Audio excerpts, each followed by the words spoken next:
Morning. तर आत्ताच मी देवळात जाऊन आले, कारण माझा काल उपवास होता हरतालिकेचा. तर शंकराच्या देवळात जाऊन आले, मस्तपैकी पूजा करून आले. सकाळचे 5:30 वाजता गेलेले, 6 वाजता रिटर्न आलेले. आता म्हणजे अर्धा तास लागला सगळं जाऊन पूजा वगैरे करेपर्यंत. मी आणि माझी बारकी बहीण गेलो होतो. आता आमचे बाप्पा येणार आहे 6 वाजता, सकाळी सकाळी त्यांचं आगमन होणार आहे. भाऊ माझा गेलेला आहे आणायला, तो आला की बाकीचा ब्लॉग कंटिन्यू करते. हे मिसर मॅच काय आहे, कारण का आता वाईट दुपट्टा भेटत नाही ऐन टायमाला, आणि हा समोर जो कुर्ता होता तो फटाफट मी तोच घातला आहे. नंतर घालायचा ड्रेस येलोच कलरचा आहे, म्हणून मग मी येलोच दुपट्टा त्याच्यावरचा घेऊन टाकला आहे.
मम्मीने आता बनवला दुर्वा आणि गुलाबांचा किती सुंदर हार बनवला आहे.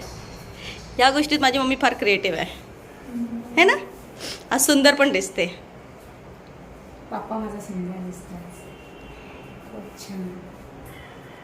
पाठच्या पसऱ्यावर जाऊ नका, पण पुरणपोळीचा स्वयंपाक होतोय म्हटल्यावरती हा पसारा होतोच. आणि दरवर्षीप्रमाणे यंदाही आमच्याकडे 7 दिवस सलग पुरणपोळ्यांचं जेवण आहे. त्यामुळे येणाऱ्या प्रत्येक गेस्टला आमच्याकडे पुरणपोळ्याचं जेवण असतं. त्यामुळे आता सुरुवात झालेली आहे. आता बाप्पाची पूजा झालेली आहे, आता पुरणपोळ्याच्या जेवणाला सुरुवात केलेली आहे. आता सुरुवात होताच बाकीची तयारी करायला घेते. आज मी काहीतरी मोदकच्या ऐवजी काहीतरी स्पेशल बनवणार आहे, तर तुम्हाला लवकरच दाखवते काय बनवणार आहे. व्हिडिओत कंटिन्यू राहा, म्हणजे तुम्हाला कळेल की मी मोदकच्या ऐवजी काय स्पेशल आज बनवणार आहे. माझ्या आवाजावर जाऊ नका, कारण का मला ना सकाळपासून का कोणास खूप ताप आला अचानक, आणि सर्दीचं भयंकर सर्दी झाली, नाक जाम झालं आणि डोकं जड झालं. बॅकग्राऊंडला म्युझिक ऐकत आहे, गणपती बाप्पा येत आहेत, भरपूर असे गणपती येत आहेत सकाळी सकाळी. तर खूप छान वातावरण आहे, सगळीकडनं असं ऐकायला मिळतं भरपूर मस्त असं खणखणीत वातावरण आहे सकाळचं. आणि त्याच्यात मी आजारी पडले, पण मला ताप असून सुद्धा बाप्पाने एवढी ताकद दिली की नाही, तू उठ आणि माझ्यासाठी जेवण कर, माझ्या येणाऱ्या प्रत्येक पाहुण्यांसाठी भक्तांसाठी तू जेवण कर. त्याच्यामुळे मला जरी ताप असला, सर्दी असली, तरी माझ्यात इतका स्टॅमिना आहे की मी पूर्ण दिवस स्वयंपाक करू शकते आणि सगळ्यांचं पाहुणचार करू शकते. त्यामुळे बोला गणपती बाप्पा मोरया.